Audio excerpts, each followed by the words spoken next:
তোমরা অবশ্যই এরকম অনুক্রম বা ধারা দেখে থাকবে। তো আমি আজকে এরকম অনুক্রম বা ধারা কিভাবে সহজেই সলভ করা যায় তা দেখাবো।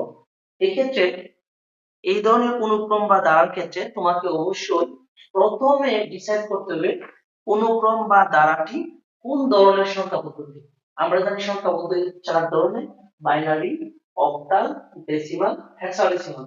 অবশ্যই তোমাকে অনুক্রমটি কোন সংখ্যা পদ্ধতি এটা ফার্স্ট শনাক্ত করতে হবে। তো চলো শনাক্ত করি। 4 8 C, এখানে সি আছে, যেহেতু সি আছে তাহলে অবশ্যই এটা হচ্ছে হেক্সাডেসিমাল সংখ্যা পদ্ধতি। আর হেক্সাডেসিমাল সংখ্যা পদ্ধতি ভিত্তি হচ্ছে 16 এবং তার অঙ্ক আছে 16, 0 থেকে f পর্যন্ত। তুমি কি করবে অনুক্রমের ক্ষেত্রে, যদি ধারাটি হয় হেক্সাডেসিমালে তাহলে 0 থেকে f পর্যন্ত নেওয়ার পরেও আরো কিছু প্রথম থেকে লিখবে 0 1 2 3 4 5 6 7, এইভাবে। তারপরে তুমি প্রথম গুলার ক্ষেত্রে 0 দিবে,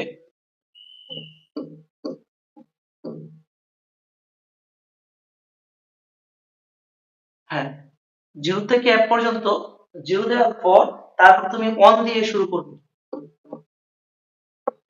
এখন প্রথম প্রথম মানে অনুক্রমে প্রথম অঙ্কটি হলো 4, তুমি 4 মার্ক করো, তারপরে করো, তারপর 8, তারপর সি।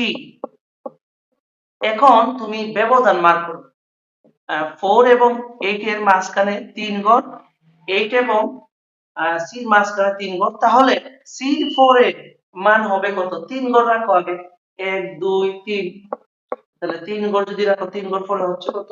10। তাহলে অবশ্যই 4 8 C, 4 8 C এর অনুক্রমে পরের মান হবে 10।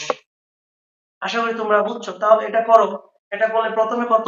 1, প্রথমে 1, পরে কত? 8 8, পরে কত? f f। তাহলে ঘনত্ব কত ঘর ব্যবধান? 1 2 3 4 5 6, 1 2 3 4 5 6, তাহলে 6 ঘর ঘন, 1 2 3 4 5 6, তাহলে 6 ঘর পরে ঘর মান কত? 16। তাহলে 1 8 f এর পরবর্তী মান হবে 16। আশা করি তোমরা বুঝতে পারছো। এবং তোমাদের কোথায় সমস্যা, কোথায় আমি সহজেই বুঝাবো এরকম বিষয় আমাকে জানাও, আমি অবশ্যই তোমার মানে কি সমস্যা সলভ করার চেষ্টা করবো। ভালো থাকবে। আসসালামু আলাইকুম।